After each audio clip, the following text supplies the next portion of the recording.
Hi. Um, so if you ever had a computer just run slow or just doesn't seem to be quite right like how you had it before when you first bought it, well, my name is Josh Bergen, and today I'm going to show you how to properly clean your computer.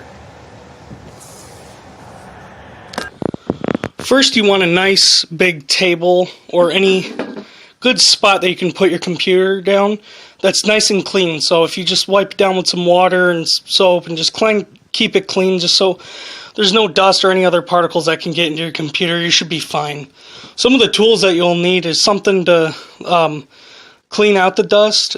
Compressed air is a lot better than using any type of duster or vacuum cleaner for your computer, because that creates static electricity, and that's just not what you want for your computer. That can be really bad. Also going to need a Phillips head screwdriver of any sort. That smaller screwdriver would be better, so you can actually put your hand in the computer. Next, you want to make sure that you have something that'll keep you from causing static electricity onto the computer. Make sure you're not on a carpeted floor, like a hardwood floor would be fine. I have dryer sheets in my pocket to help, and shoes on to help make sure that I don't shock my computer, because I don't want to hurt my computer or me.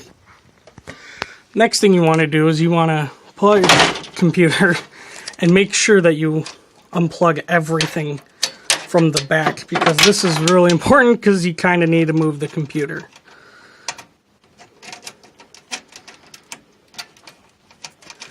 After you unhook this and you unplug this, make sure that you'll see this switch here. It has 0 and a 1. Make sure you press the 0 down and hold the power button for a few seconds to make sure that the power supply has no electricity in it, so that it'll shock you or that it'll damage your computer. Then you're going to want to bring your computer to the station that is clean. And just a little bit of warning for the compressed air: don't put it upside down, don't shake it a lot, because if any liquid gets out, you can get frostbite. It's not good. It says it on the warning of the can too. Next, you want to unhook the siding on your computer. I have a little window on mine. You probably don't. This is a custom built computer, so I'm not expecting to have a lot. So these little screws can be a little different. Sometimes they might have a Phillips head or another type of screw that helps secure the panel on. But mine, I'm lucky that I can just do this with my hand and just don't lose those little bits. But sometimes some of them you can use like a quarter to help you on some older computer cases. So after you take the shell off, you're probably going to want to clean that too, because if you look, everything's really dusty. Everything's got a nice layer of dust in there, and that's just not good. The reason why you don't want dust in here is, well, your computer needs nice air to breathe, and if it gets really hot, it's not good for your parts, and it can decrease the life of your computer. The next thing we're going to do is I'm going to take out this part right here. It's my graphics card. I might have to have two hands for this. I don't have a place to put my camera, but all you have to do is just make sure you unhook it. Most of you, if you just buy a computer from Walmart, most computers aren't going to have graphics cards. It's just something that's for video games or any type of media to help you render videos better. So this is just like a more expensive part that you can get just to help your computer run a little bit better. So what I'm doing is you have to take your screwdriver and you have to unscrew this so that it loosens up this part. And then all you have to do is just pull and then unlock it from the motherboard. I need two hands, sorry. So once you unclick this lever, which helps lock it in, you just gotta switch that, and then now that your part is removed, you can set it aside, because that also needs to be cleaned. To clean the computer, all you have to do is you have to make sure you're at least 2 inches away and have short bursts when using the compressed air. And then you just gently do this until you get the dust away.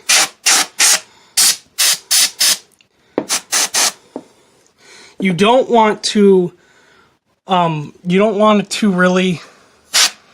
to definitely do even shorter bursts on the fans because they already spin. So if you spin them too much, it could damage the part. You don't want to do that.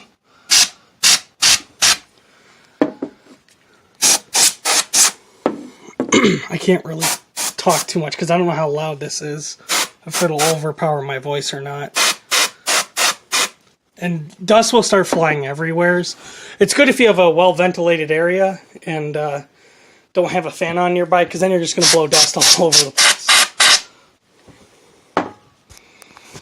So to clean the panel, just give it a nice burst through the compressed air. I usually like to use paper towels for this because it just helps keep that clean, and microfiber towel on the plastic panel so it doesn't scratch. And I have another fan up here. I did this not that long ago, so it's not that bad. You do want to clean your computer about once every 2 months or month if you can.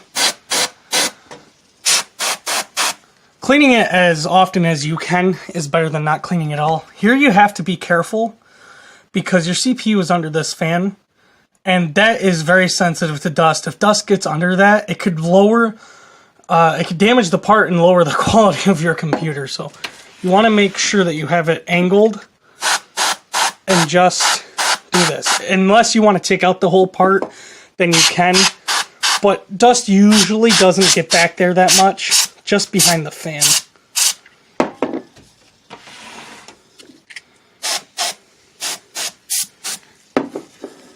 I have to wait a second because this can's getting really cold and I don't want to. You can kind of hear it, the can making noises.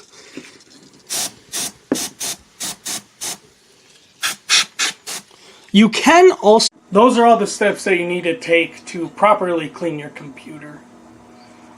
So just make sure that you follow the prep work. Make sure you have a nice, clean, safe environment for your computer so you won't shock it. And you should be fine. Everything should be fine. As long as you do what I said, you can clean your computer safely.